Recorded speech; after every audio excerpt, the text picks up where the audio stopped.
Hi everyone, welcome back to our new video. In the last video, we saw what is components, how to create components, how to use them, and all things related to components.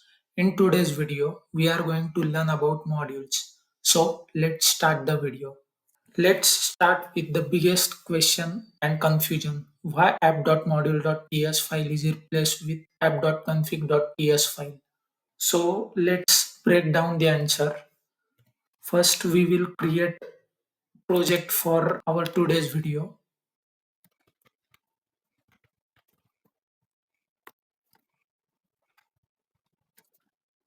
In Angular 17, the traditional app.module.ts file where we used to declare all our components, services, and all other configurations, it's been replaced by app.config.ts file. The main difference is that the app.config.ts file is more lightweight and focuses only on global configurations. This means we can define things like routing for our entire application, global services or providers, and other global settings for our project. Angular 17 से पहले app.module.ts file में हम component services pipe सारी चीजें import करते थे जिससे app.module heavy and cluttered बनता था।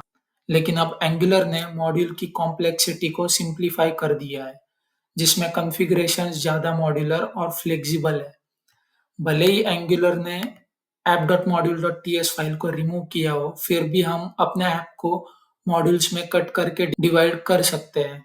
अब सवाल ये उठता है कि भला हम अपने ऐप को मॉड्यूल्स में क्यों डिवाइड करें? मॉड्यूल्स अलाउ करता है कि हम अपने ऐप को ब्रेक करके स्मॉल पीसेस में डेवलप कर सके, रीयूजेबल बना सके। फॉर एग्जांपल हमारे एप्लीकेशन में ऑथ मॉड्यूल है जो कि ऑथेंटिकेशन लॉजिक हैंडल करता है। प्रोडक्ट मॉड्यूल है जिसमें सारे product related component, services and necessary directives है।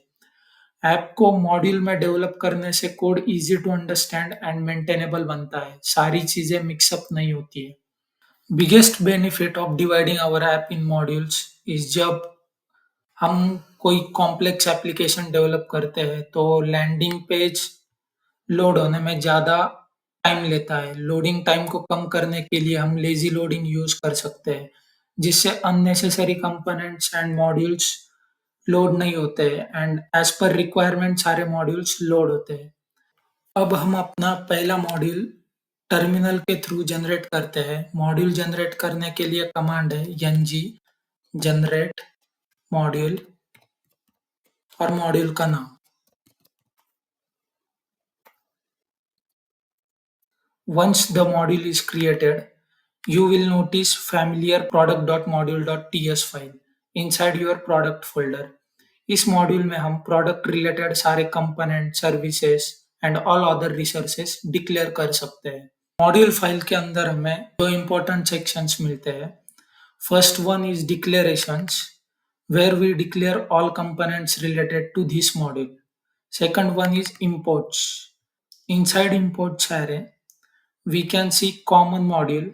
Also अगर इस मॉड्यूल में कुछ राउटिंग है तो राउटर मॉड्यूल और सारे रिक्वायर मॉड्यूल्स जो भी इस मॉड्यूल में हमें अदर मॉड्यूल्स लगेंगे वो सारे मॉड्यूल्स हम इसी इंपोर्ट सारे के अंदर इंपोर्ट करते हैं।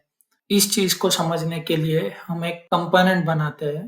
कंपोनेंट क्या है ये अगर आपको पता नहीं है तो आप लास्ट वीडियो जरूर देखना।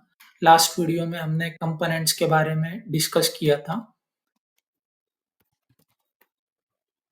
हमने जो कंपोनेंट क्रिएट किया है उसको हमें अपने मॉड्यूल फाइल के अंदर डिक्लेयर भी करना पड़ेगा। तो हम इसका क्लास नेम लेके मॉड्यूल फाइल के अंदर डिक्लेरेशंस एरे के अंदर इसको इंपोर्ट भी कर लेंगे। एप्लीकेशन को मॉड्यूल्स में डिवाइड करने का एक और फायदा है जो कि lazy loading. This means that instead of loading all the code for all the features at once, Angular will load feature modules only when the user navigates to that feature. This improves the performance of our Angular application. For example, to lazy load our product module, जो हमने अभी product module बनाया है उसको अगर हमें lazily load करना है तो ऐप डॉट राउट्स में डिफाइन करते टाइम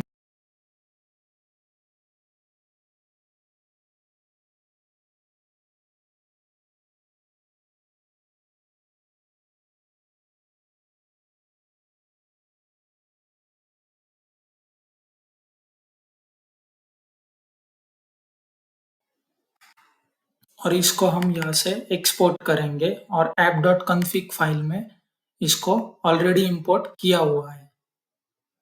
लेजी लोडिंग का बेसिकली ये फायदा होगा कि यूजर जब स्लैश प्रोडक्ट इस राउट पे नेविगेट होगा तभी ये मॉड्यूल लोड होगा, जिससे एप्लीकेशन का इनिशियल लोड टाइम कम होगा। So this was the quick overview of how module work in Angular.